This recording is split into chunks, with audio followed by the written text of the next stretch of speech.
एका खडकावर ते धुणं ठेवलं. इंद्राणीच्या पात्रात उतरली. तिला काही माहित नाही, काही खबर नाही. तुळापूरच्या वडूच्या गावात काय झालं तिला कळेना. आणि कळत जशी ती एका चांगल्या निर्मळ पाण्याच्या प्रवाहामध्ये उतरली, तिच्या पायाला मासाचा गोळा लागला. मासाचा गोळा लागल्याबरोबर चवताळून तिनं मासाचा गोळा उचलला नाही. कोण आहे रे? इंद्राणीच्या पवित्र पात्रामध्ये भोकळाचं मांस फेकून दिलं.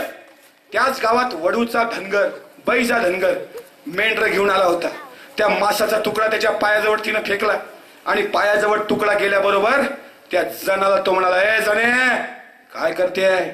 अरे कार मामा, कोणी फेकलंय बघ रे. ही जनाबाई कोण?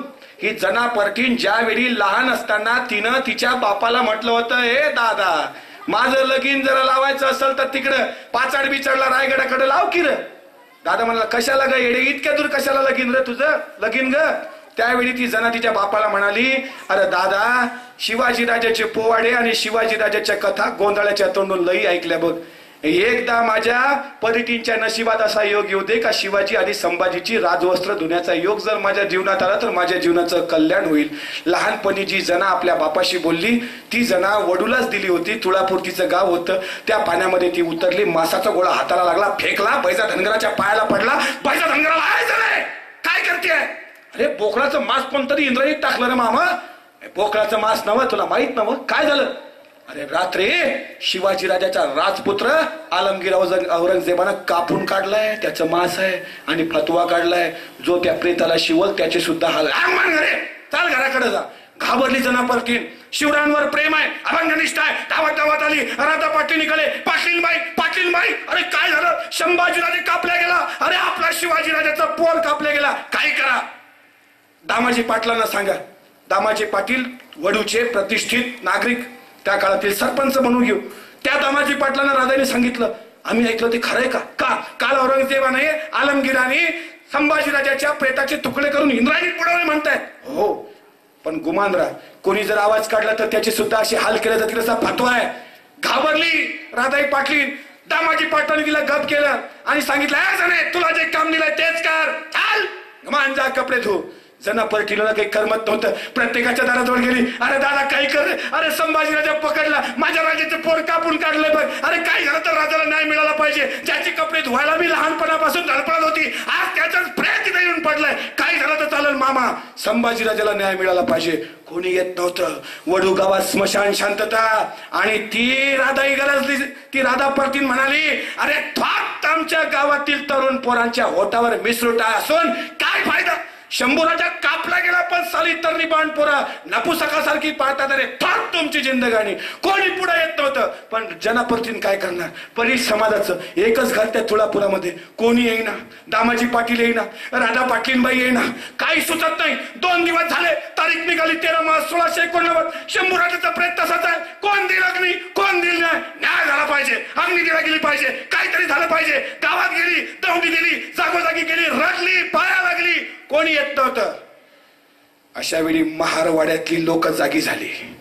त्या महारवाड्यामध्ये राहणारा गोविंदा महार, ढगोजी मंगोजी ही पुढे आली. त्याने सांगितलंय, जना काळजी करू नका. या शिवाजी राजाच्या पालखीला खांदा आम्ही महारांनी दिलाय बघ. संभाजी राजा. अरे या संभाजीची तर बातच. संभाजी राजा आमच्या घरामध्ये आमच्याच घरच्या घोगऱ्या खाऊन आमच्याच घरी मोठा झालाय बघ. आणि त्या संभाजी राजाचं प्रेत पडत असताना नपुसकासारखा नाही जना. कोणी नसल तर चाल, ही महार तुझ्या सोबत आहेत. जना परतिनीच्या खांद्याला खांदा लावून ढगोजी मंगोजी आणि गोविंदा महार सगळी जण वडूची स्त्री शक्ती जागी केली. ज्याला जे जमाल ते घेऊन आली. सगळी लहान लहान मुलं धावली. कोणी साडी चोडी घरचं जे काही मिळालं ते घेऊन आले. रात्री 12 वाजता 13 मार्चला इंद्राणीच्या पात्रामध्ये कोणाच्या हाती संभाजीराजाचा पंजा, कोणाच्या हाती कान, कोणाच्या हाती डोळ्याची बुबळा, कोणाच्या हाती पायाच्या कटोऱ्या, कोणाच्या हाती मासाची तुकडा, ती सगळी गोळा केली. त्याच वडूमध्ये गोरखनाथ बाबा त्यांच्याकडे ती गेली. त्यानं सांगितलं, बाबा संभाजीराजाच्या प्रेताला अग्नी द्यायचा. बाबा तू येऊन हे काम कर. आणि कोणी जागा देत नसताना छत्रपती संभाजीराजाला 13 मार्च 1689 बाणेदारपणे वडू बुद्रुक तुळापूरच्या महारवाड्यामध्ये त्या गावातल्या अस्पृश्य बांधवांनी बाणेदारपणे अग्नी दिला. संभाजी राजाची समाधी बांधली आणि हर हर महादेवाची गर्जना करून खऱ्या अर्थानं शंभू राजांना विनम्र अभिवादन केलं. त्या संभाजी राजांचा हा दैदिप्यमान इतिहास. अरे तुमच्या गळ्याला गाळगन पाठीला पडायचे योग्य आहे, तुम्हाला धर्मात नाही घेत, काय झालं चालेल, बघा शेवटची संधी नाही, मग आम्ही इंग्रजांकडून लढतो, लढा. 300 महार भीमा कोरेगाववरून उठले. वडबुद्रुक तुळापूरच्या संभाजीराजाच्या समाधीवर सिद्धनाथ महाराजच्या नेतृत्वात गेले. तिथं समशेरी ठेवल्या, हर हर महादेव. आणि 500 महारांनी 30,000 पेशवे 1 जानेवारी 1818 भीमा कोरेगावला चरत चरत चरत कापून काढले.